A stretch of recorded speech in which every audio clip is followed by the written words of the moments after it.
Welcome to the second episode of Lay It on the Line with a very special guest, Perry Kitai. Perry is a journalist and a fellow Northwestern alum. I played at Northwestern on the women's basketball team, graduating in 2023. And Perry is a journalist and an on-air broadcast play-by-play caller. So we're excited today to talk about many things pertaining to the women's basketball world. WNBA updates. First off, we are in the thick of it with the WNBA CBA negotiations. There's been a lot of controversy online and behind the scenes, so we're going to uncover what's actually going on.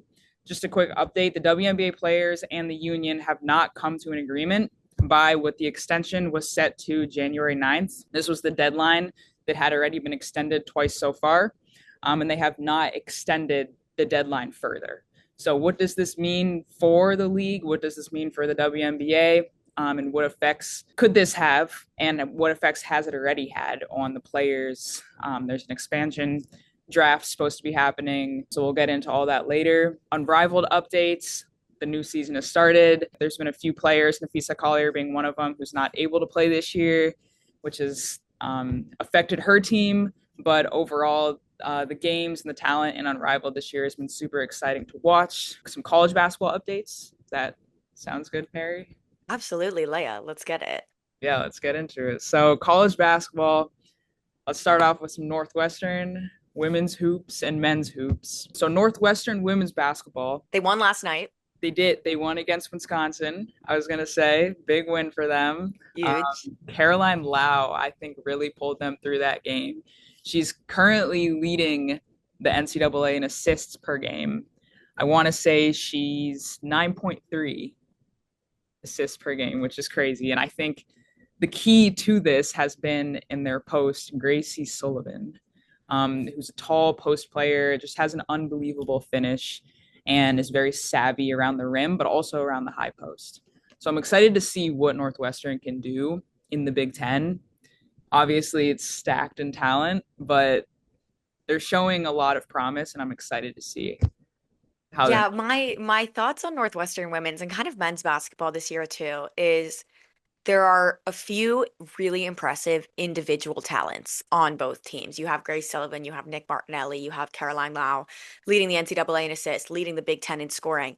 But the team basketball, the cohesion of playing together has not come together for either team. For the women's team, you've had in the past few years a lot of issues with turning the ball over, really just not being able to score at a high enough clip. Grace Sullivan is scoring almost 50% of the team's points in every game. That's just not a sustainable model to win basketball games. So there was a transfer, Tate Lash, who's had a decent year. Northwestern's just been in this in-between period, I feel, where they're trying to get into the transfer portal. It's Coach Joe McEwen's last season as the head coach of women's basketball at Northwestern. So they're in an interesting place right now. And the men's team, I personally had higher expectations for them this year Yeah. because of Nick Martinelli and because of some impact transfers in an impact freshman class.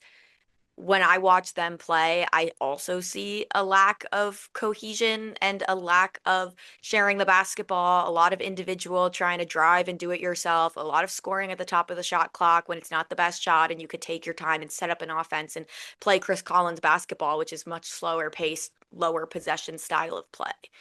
And both of them you can see have been struggling because they haven't been winning any games, basically. So Northwestern basketball, not in a great place right now. But you, of course, have these people to highlight that are wonderful talents. It's just a shame to not be able to put something else around them. Yeah, totally. And I think looking at it's the beginning ish of the conference play, but obviously in terms of the whole season, like, we've been through preseason, so it's usually at this point that you want things to be coming together. Hmm. Like it's hard to make changes, like structural changes mid-season, just because of how fast the turnaround is from game to game. Like you're not able to like go into offenses and really structurally change things. Obviously, like shooting percentages can go up, but um, yeah. Outside of Northwestern, in women's college basketball, there are still two teams that are undefeated. UConn, or three teams actually. UConn 17-0, Vanderbilt 17-0, and Texas Tech 18-0. And I believe UConn is number one currently. UConn's fantastic. I just have to give Texas Tech so much credit across the board with their athletics because Texas Tech was kind of the first school that's not a traditional sports powerhouse that committed, we're going to spend a shit ton of money on athletics because we want to win. And since then, they've taken their football team to the college football playoffs, their softball team to the College World Series, their women's basketball team is undefeated, their men's basketball team is also good. Their baseball team is good. Every single one of their athletic programs has improved. So Texas Tech has it figured out on the NIL end. They've figured it out with the coaching departments and however structurally they have set up their athletics department right now. It has to be such a big draw for admissions because Texas Tech is everywhere in college athletics right now. So I'm just super impressed with them on that end. UConn, of course, I think is the power to beat this year. Vanderbilt is Michaela Blake's plus everyone else. And without Michaela Blake's, if that were to happen, Vanderbilt would not be the powerhouse that it is right now. So Michaela Blake's is one of the most prolific scorers in college basketball. She's amazing to watch. Love how she's committed to Vanderbilt as a program and hasn't left to try to seek something else. So three really, really great teams. I just am Yeah. very struck overall by how Texas Tech across the board has increased their Yeah, athletic performance. I wasn't aware of that. Yeah, it's crazy. Their NIL and their you said They baseball. were so they paid this pitcher in softball, Nigel Kennedy. They paid her $1 million in NIL, and she took them to the College World Series that same year. Oh wow. So they are seeing direct results of NIL at that school in a way that no other school in the country is right now. Wow. I had no idea. The power of NIL. The power of NIL. Don't have to look further than Texas Tech. That is what we are seeing, especially just yeah, in college basketball. It seems like, the schools and the conferences that are able to, give the most in NIL are getting the best players. And, that's what leads to wins. So yeah, it's super interesting to see how that whole dynamic is playing out.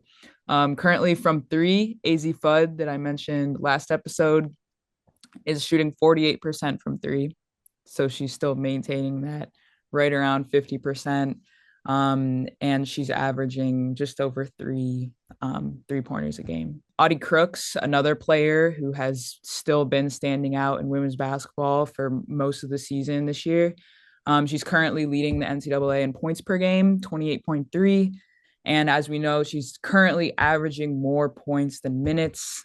She's averaging 28.1 minutes per game. So just an incredible overall player from Audi Crooks. But yeah, I just think her personality as well off the court and the way that she responds to, questions and just media in general that could be a little more critical towards her. I think that's why she will be great, why she is great, and why she will continue to be great. Um, yeah, any thoughts about any of those, Audie Crooks or any Yeah, more? with Audi Crooks, it's so she's been obviously a big part of online discourse about women's basketball lately. So much hatred for her because of the way she looks and not being a conventionally fit person based on how people assume athletes are supposed to look, which actually has nothing to do clearly with her basketball production and her abilities on the court, her abilities to finish around the rim in the short range and the mid range as well. But Iowa State as a team has lost a couple times recently because teams are starting to bring that double team on Audie Crooks and target her in a way that maybe other teams hadn't unlocked earlier in the season. So Iowa State right now is, I think, also trying to figure out their identity a little bit, and they do have some really good perimeter shooters and outside threats, which is why in the past teams mostly haven't brought that double team against Audie Crooks. So Iowa State will make the adjustments. I still think they're one of the better teams in the country. I also think it's a shame how Audie Crooks has become a figurehead for online vitriol of people who probably never cracked anything in their athletic careers and are jealous of someone who they don't view as good enough because of the way that they look or the way that they play, which is it's just a shame, but that's the world we live in. And I don't honestly think it's worth giving those people any ounce of attention because that's all they're seeking.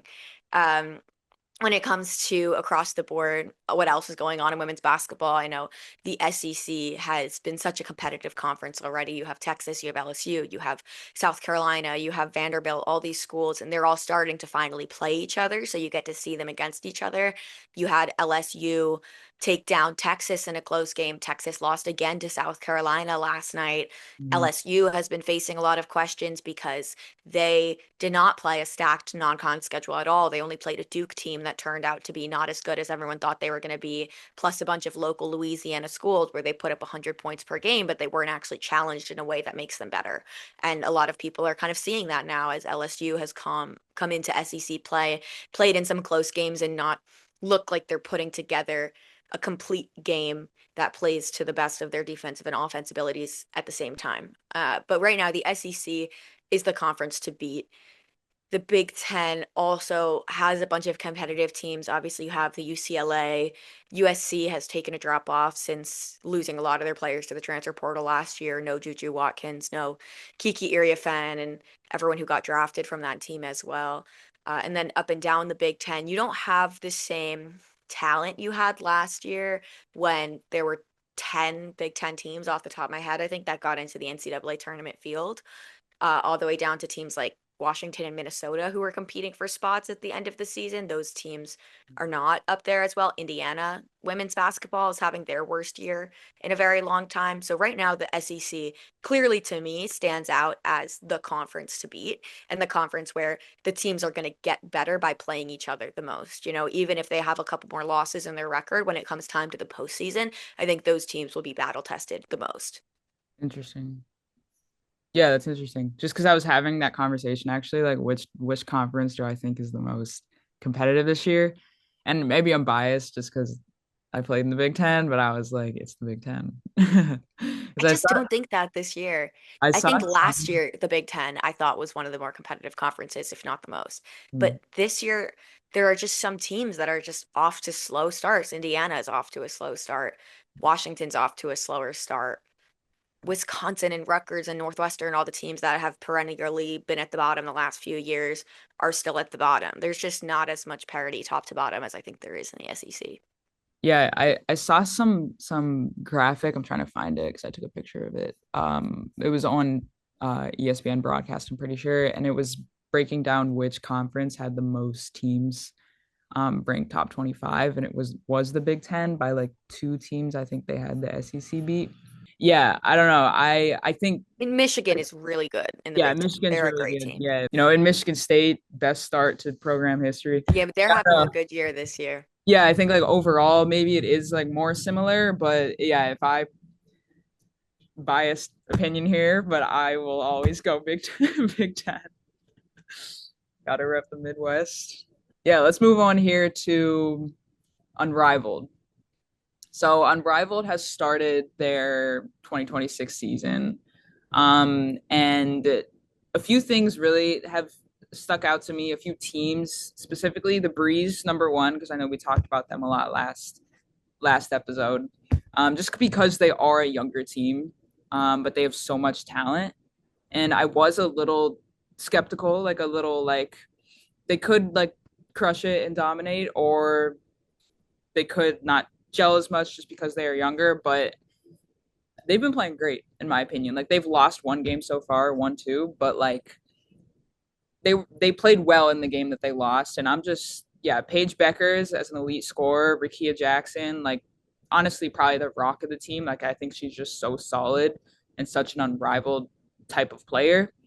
Like Dominique Malonga, I'm just waiting for her to dunk over someone. Like when's the game gonna come? I don't know, but like Cameron Brink as well in the post. Like to me, that's still my number one team, despite the youth and some of that skepticism.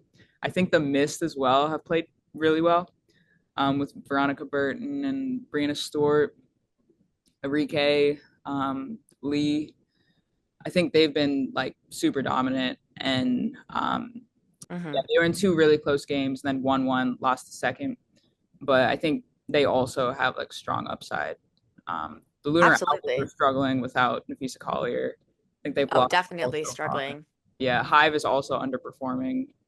But But that was kind of expected. Hive was at the bottom of everybody's projected list coming into the season. I would like to point out that I said that the Phantom was a team that I thought was going to be a much better team than people were giving them credit for. And Miss Leia over here said, "That's so funny because I actually had them dead last in my rankings." yeah, And they actually have the now they're like best point differential in the league right now, and they don't even have Satu Sabali yet. mm, So they're not even playing at their full potential strength. Who knows what Satu's story is because of her concussion, which is just horrible to come back from. Those kinds of concussions where you have no idea where they're going to end. So just hoping for the best for her health wise. But Phantom, that post duo so far, Aaliyah Boston killing it. Um, the Mist have been good. and the We Phantom beat the Mist. The Phantom beat the Mist. That was a close But game. yeah, it's a close game. But And the Rose, we haven't even mentioned that Chelsea Gray has been like unconscious so far. The way she's been scoring 30 points a oh game, yeah, oh yeah. the way she's been shooting the three ball and attacking and distributing. Her and Shakira Austin's rim running and just like cat patch passing and Hmm. pass catching, yeah, in transition and then like finishing at the rim has been so fun to watch. She's a really, I think, electrifying player in 3-on-3. What do you think? So Breeze lost to the Rose, Mm-hmm. loss, but they'll see them again. Yeah. I'm thinking they see them again, they're winning. I think that totally could be the case. It's fun because these teams are all new. So the first time you play, you're still figuring each other out. It's the beginning of the season. Now you understand each other better. You can react and respond and play different lineups. The Breeze, as we mentioned before, have that amazing post duo of Dominique Malonga and Cameron Brink. What I love about the Breeze is if you look at the top scorers in the across Unrivaled, the Breeze don't have anyone in the top five, in scoring individually. But they have three players, Beckers, Jackson, Malongo, who are 9, 10, and 12. And combined, the three of them together are scoring over 50 points a game. So there's very balanced distribution on the Breeze, which is more than any of the other teams, I think, just in terms of that high level scoring across the board, distributed pretty evenly amongst the different skill sets. And that's one of the reasons I think they're set up well for long term success. I would agree with that. Yeah. And I think that just reminded me also of the Laces, another team that's like performing pretty well so far. But all their players are like, they don't have like, I would say Jackie Young is definitely like a star player, but all these players, like at some point in their career, have kind of been role players, kind of in a way. Like Brittany Sykes, Naz Hillman, at least in the WNBA. Jordan Canada, Alyssa Thomas. Like obviously Alyssa like had a super dominant WNBA season last year, but there's not like a Enrique, or like Skylar Diggins or someone on this team. I just think they're super solid, and like obviously Jackie Young's like an incredible scorer, Mm-hmm. like has been scoring like in the W for like years, but yeah, they're just like a super solid team that I think I wouldn't say they've surprised me at all, but I didn't have them as high for whatever reason. Yeah. I think they're a team of kind of underrated players across the board. Mhm. Individually, you have players like Jordan Canada or Jackie Young, Brittany Sykes, kind of an underrated shooter. Alyssa Thomas, you can't really say she's underrated, but at the same time, she might not get the credit that she Yeah. deserves as how good she's been over her career in the WNBA and as a post player and as a former MVP caliber type player. I think that's a team full of a bunch of role players who are all really good at their roles and maybe balance each other well, and that could be why they're playing so well. Um, the Vinyl only have one win. They're figuring things out. The Hive to me just doesn't have the star power, and they don't fit in the same way that some of the other teams fit together when Yeah. it comes to just what I think of in my mind as a team that's meshing and looking good together so far. They have not really been able to score. The defense is all over the place. They've got a lot of figuring out to do. Yeah. I think when I first looked at this team, I was like, whoa, like they're an extremely fast team. They're probably honestly one of the most athletic teams. I would say probably top down. But yeah, it just hasn't gelled yet. And I Mhm. think like the lack of scoring, like the lack of having like, someone like a um Chelsea Gray, or Paige Beckers, or I think that's been hurting them.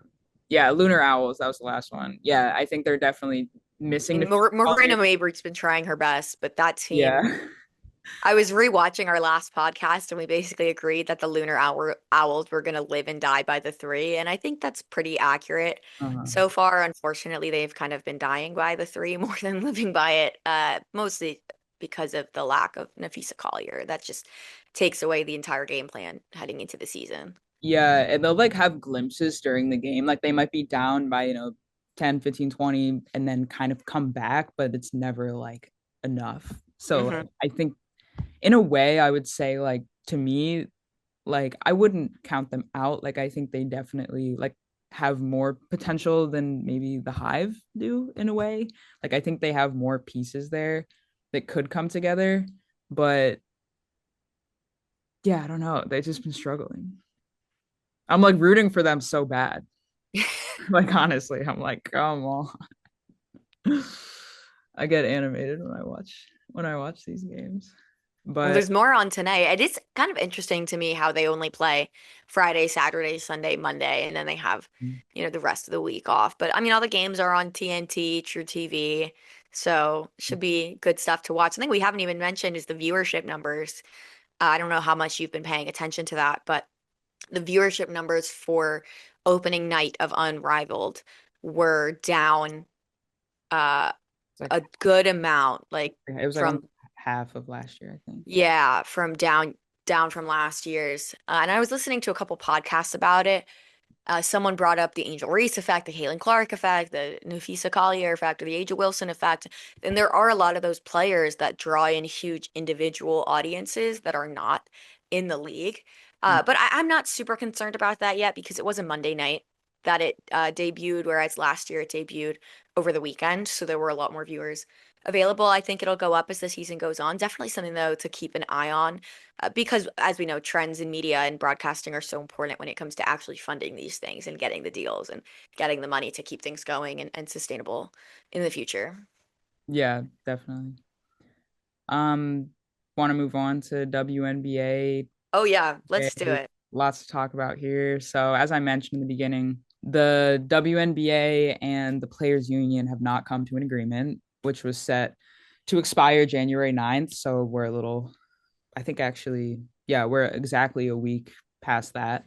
And what that essentially has meant for the WNBA, for the players in the league, is that they entered a status quo period. So, under that, essentially the league functions under the previous CBA, and at any time currently they're currently negotiating based off of like good faith. Keep on like they're trying to keep on negotiating, but there's nothing like structurally in place to like definitively say we will have something decided by this date. So because of that, it like increases the chances of there potentially being a lockout proposed by the league or a strike proposed by the players, which is just creating a little bit more uncertainty, and skepticism around whether there will be a season or the condensed off season or what free agency will look like and things of that nature. Yeah, so I want to get into the numbers a little bit, Leia, because when you talk about negotiating in good faith and how these deadlines keep getting passed, and we're now a few months away from supposedly what would be the start of training camp for the next WNBA season, which is all in jeopardy right now. The WNBA and the Players Association are kind of playing a giant game of chicken, where they're very far apart on what they want monetarily.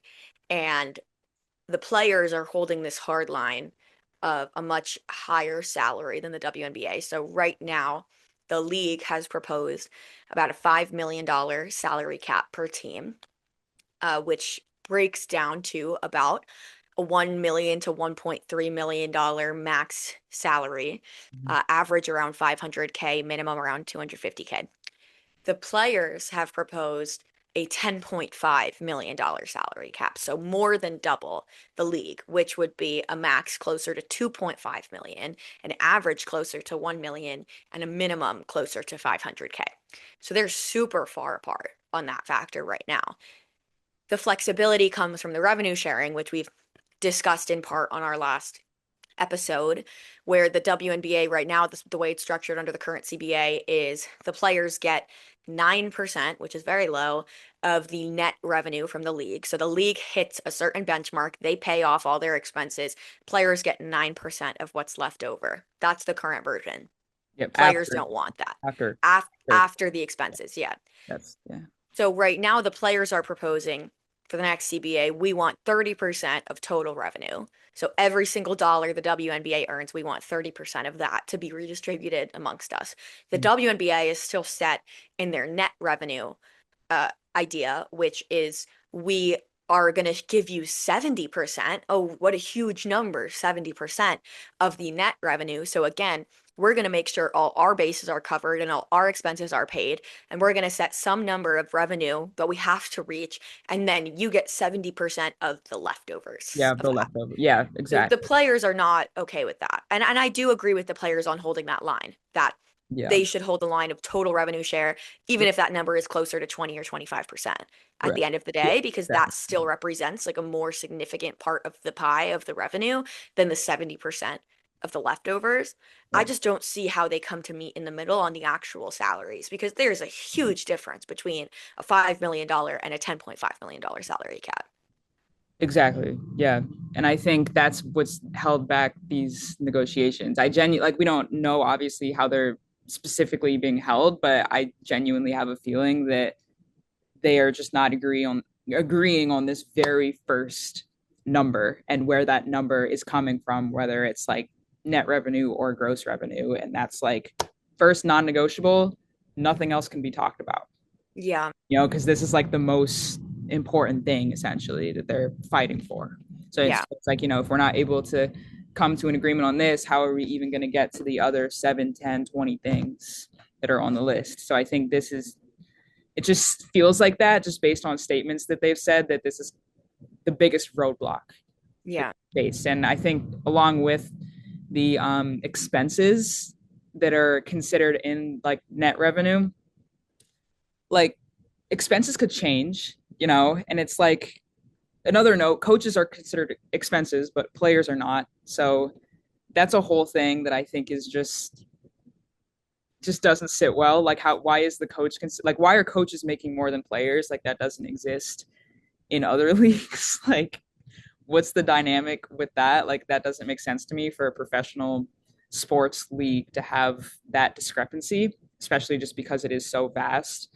But yeah, they want to be considered, an expense, and not get that leftover percentage.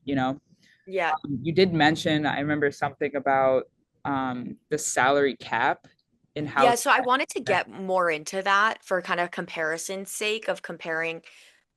People are like, how does a salary cap get formed? What does that mean? A $5 million or $10.5 million salary cap. So in the NBA, the way that essentially it works is you think of basketball related income. Every team and the league has basketball related income. That comes from the media rights deal, which is about to be $200 million a year, plus all additional sponsorships, ticket sales, and merchandise. Those are kind of the big pillars of where all the revenue comes from. So you have the $200 million in the media rights deal. You have God knows what, and however else that is all calculated because the WNBA has yet to open their books and has yet to provide any transparency, maybe more transparency to the Players Association than the public. But the public has no transparency right now about what the WNBA is actually making on those other numbers, the merchandise, the ticket sales, and the sponsorships. In the NBA, the basketball related income, about 50% of that makes up the salary cap. 50% is that revenue shared with the players. So that 50% is then divided by 30, which is all 30 teams. In the NBA, that number is still something upwards of $150 million a year per team. So already that's just, over $4 billion of um, income on an annual basis for the NBA. So they're just not even in the same stratosphere.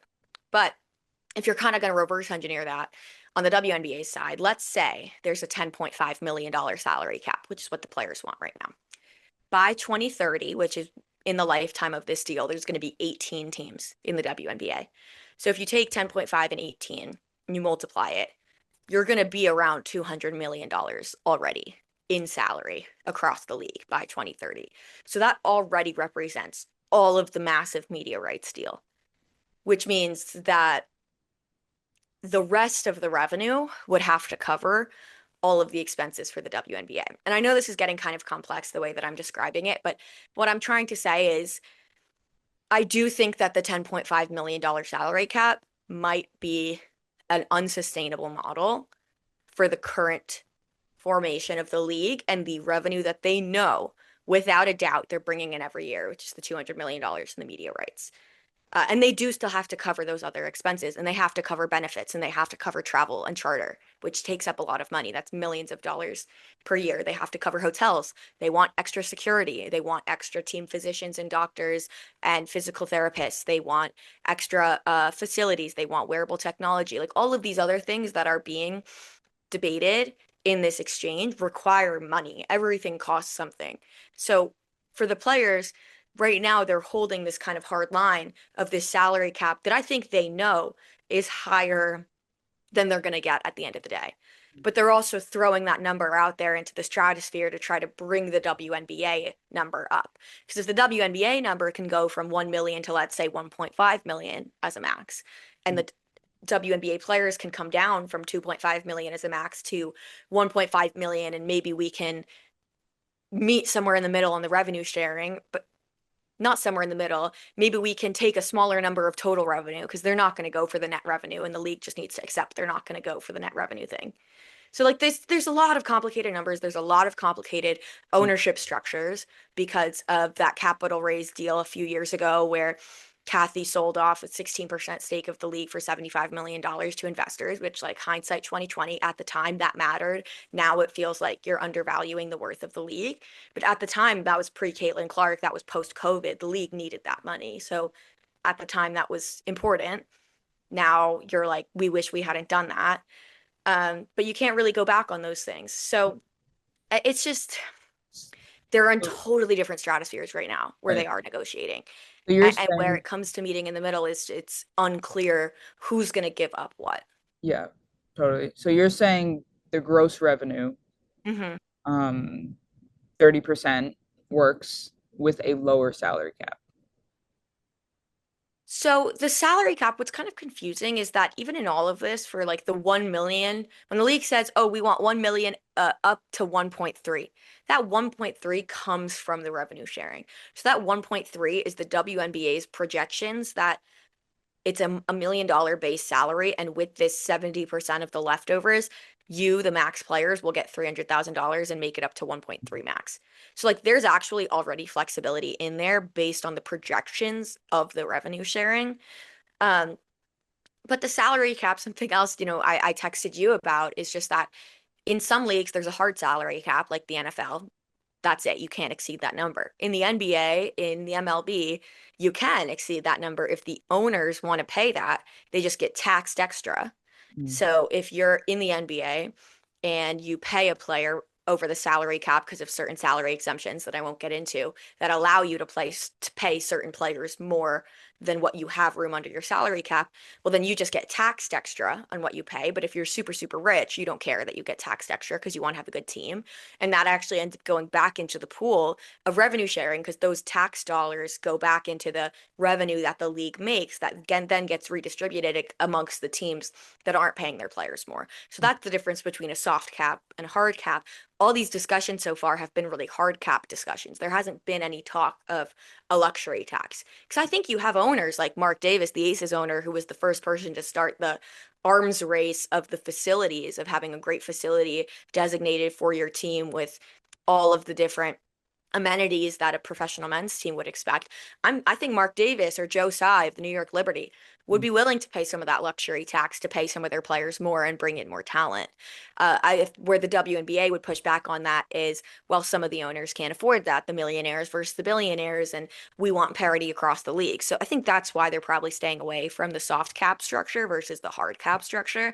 Um, But the flexibility when it comes to what's a max salary, why does it say 1 million potentially up to 1.3? That's the revenue sharing discussion, which we won't actually know where that's at until that's kind of decided. And then we'll all be able to do the math together and say, okay, with this revenue sharing, our projections, if the league makes $300 million or $400 million in revenue, Mm. and 30% of that is redistributed according to how everyone's contracts break down, then yes, this max contract will be worth definitively this number.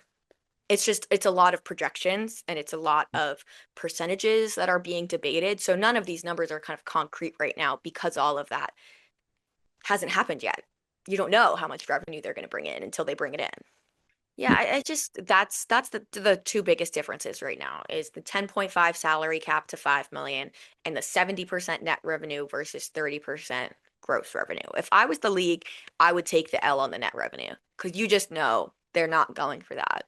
And to stick with that when that's clearly the number one thing the players want to move away from, I kind of feel like that's negotiating in bad faith because that's sticking with that's what makes the players feel disenfranchised is the idea that we're only going to get the leftover money because you're going to take care of yourself and your structure first. That's what's making the players feel undervalued. I think the league should start negotiating a potentially slightly lower gross revenue share, whether that's 20 to 25%. I think if the players ended up around 25% gross revenue share and a salary max around 1.5, I would think that's a good deal. That's a deal that I would take. I don't know if the players would take that. I don't know how realistic all the players are about adding all these teams in the future and adding all these players in the next coming years with expansion and how that impacts revenue and how that impacts operations. Because all those things, of course, again, cost more money. But the league also has more money than they're willing to admit. The league has these $200 million expansion fees coming in for all of these different teams. And the league has the media rights deals and more sponsorships than ever before. And they're playing in bigger arenas with more ticket sales and more merchandise and more collaborations and licensing. And they have more money. So that's, the players have a right to be angry, and the league, it all comes back to me is transparency. I just want to see the audits. I want to see the WNBA open their books, which I don't think they will to us, the public. But I'm just not sure they have actually been transparent with the people they're negotiating with about how much money they bring in and why they feel it would be unrealistic to meet some of the players' demands. Yeah, and then something else that you just wrote earlier was that on Thursday, the union announced that they created a network of training hubs across the United States and Spain. So Right. if there is a work stoppage or a strike, players still have access to facilities for training purposes, for rehab purposes. Yeah. So they're not sacrificing the quality of the care or the quality of their lifestyles right now for the sake of this strike slash lockout. My question to you, Leia, is what do you think the actual real world impact of a lockout would be? Because for me, I think it would be absolutely devastating, and I could get into why. And the closer you get to a lockout and the more worried I get about there being a lockout, the more that I'm kind of wondering, do the players in the league, are they also, I'm sure they're aware, but how much pressure are they putting on the possibility of a lockout to get the discussions done beforehand? Yeah, I mean, I think it's hard to say. I mean, I think it would be devastating, obviously. Like I for everyone involved, like probably a little bit less for like league owners than players, but still, like I think they would lose a lot of momentum. Like I'm not for that at all. Um, but at the same time, I do, in a sense, like understand maybe I don't know if I would say like until season, like until May, but like yeah, I mean they are disadvantaging already like the expansion drafts and free agency and things like that, but like I guess it's tough to say like at what cost is it worth it, but I would venture to say that in this specific situation it could be worth it to keep pushing. Maybe like I think in 2004 they signed the CB. Yeah, in 2004 they signed the CBA the same day the rookie draft was held. So I'm like, it's like it's increasing the risk, but I mean, like, Nafisa Collier and Brina Stewart and people have been outspoken about like they want to not only do it for like future players, but also just out of respect for like the women that have been in the league and have been like severely underpaid. I know Brianna Stewart said on like Sarah Spain's podcast like a few weeks ago that she's frustrated with how much lack of urgency has happened from both sides. So Hmm. like she's saying like 15 months ago or so, like in the very beginning phases, there was moments where they could have been discussing when they just didn't, or like when they were actually together in the same room, like at WNBA All-Star Weekend, where they were like all together, a lot of them, and like they could have had face-to-face conversations. Like she's mentioned that she would rather be in the room with people to have conversations, and then it's been kind of difficult doing things like I'm sure like over the phone, over Zoom, like where the disconnect is happening.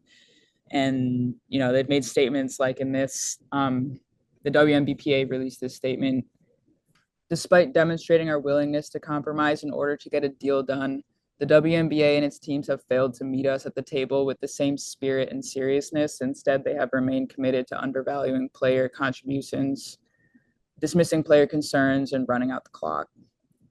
So, I mean, there's obviously a disconnect. I know there's been like controversy online about, them saying this or whatever, but I think like they've expressed the it seems like from both sides there's been some like non-urgency, but I guess like right now it is urgent.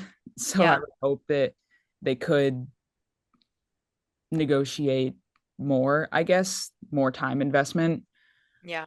into it. My biggest fear as just someone who's become increasingly cynical when it comes to the moment women's basketball is having right now, my biggest fear is that the players it's gonna get closer and closer to the season. There's gonna be some sort of strike. There might be a lockout. And I'm worried that a demographic of people who have been watching the games, just people who don't understand the complicated nature of these negotiations, are going to blame the players.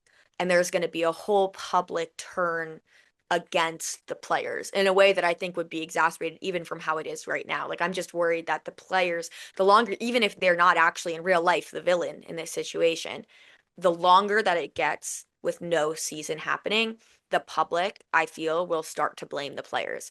And when the WNBA comes back or has their season at any point, I wonder how that would impact viewership and just public opinion in general.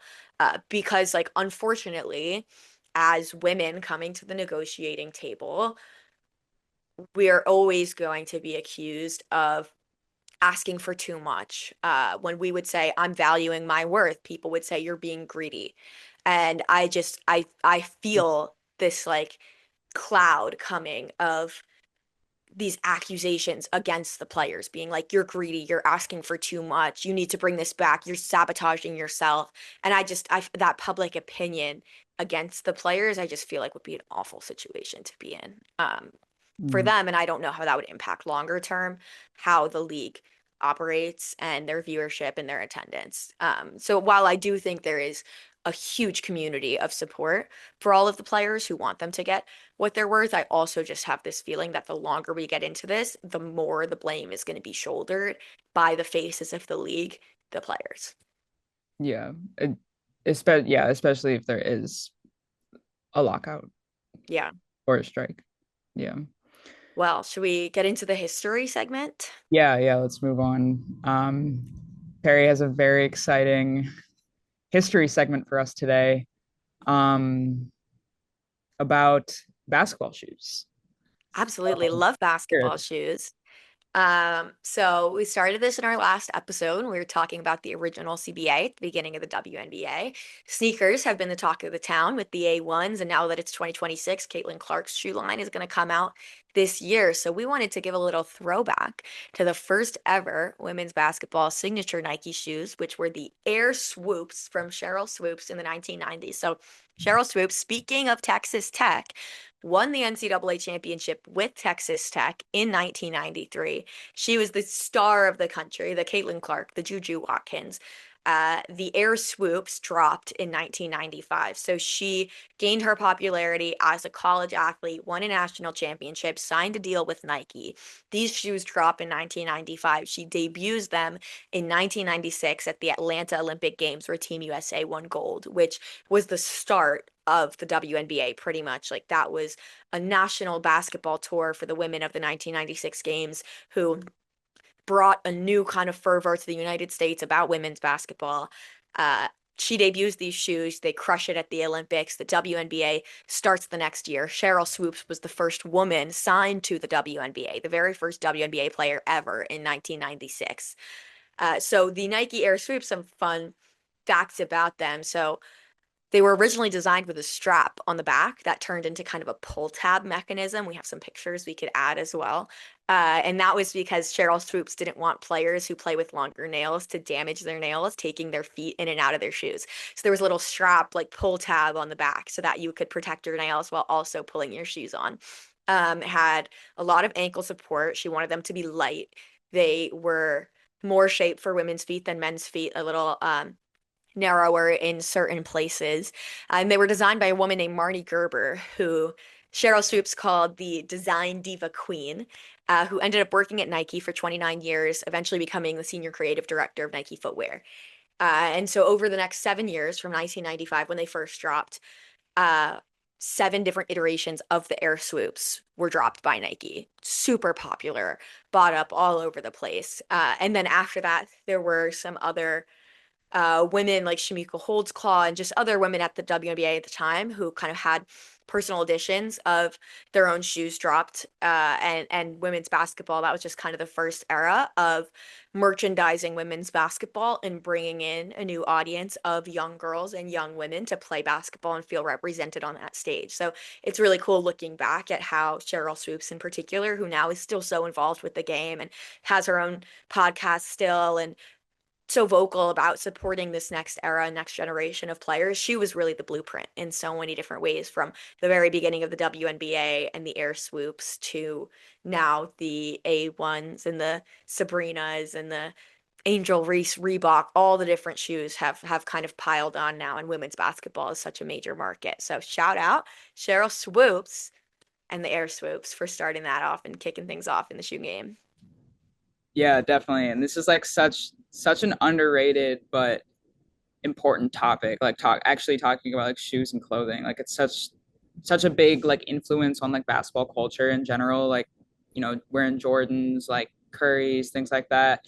And I know especially for me growing up, like, there we like people weren't wearing like women's basketball shoes. Mm-mm. It was like LeBrons or Currys or, whatever was There kind was of such a huge that time. gap too between like the early mid 2000s when all these Right. like personal editions of shoes were being dropped. There was a huge fall off where for a long time there was zero women's basketball shoes at all until the Sabrinas kind of kick-started this modern era of women's basketball merchandise coming Yeah. back in. So it's all, cyclical too. Mhm. But now I think they're kind of on it. It's, I would hope a more permanent upward trajectory. Yeah, because I didn't even know these existed, and I would have bought them if I did, because I was always wanting some women's basketball clothing. Never got it as a youth. Mm-hmm. Now, obviously, it's different, but yeah, this is super interesting. Just like this being like kind of like the blueprint. Just like to see how things have like shifted today, um, with all the new shoe deals that exist, Nike, Reebok, Under Armour across the board. I think this pretty much wraps up our episode. Um, yeah, I guess next episode, well, potentially not. Potentially next episode, there will be an update with CBA, but also We'll potentially see. not. Yeah, so there could be a huge update if there's a lockout or a strike. If not, um, thank you for tuning in to Leia on the Line with Perry, and we will see you in the next episode.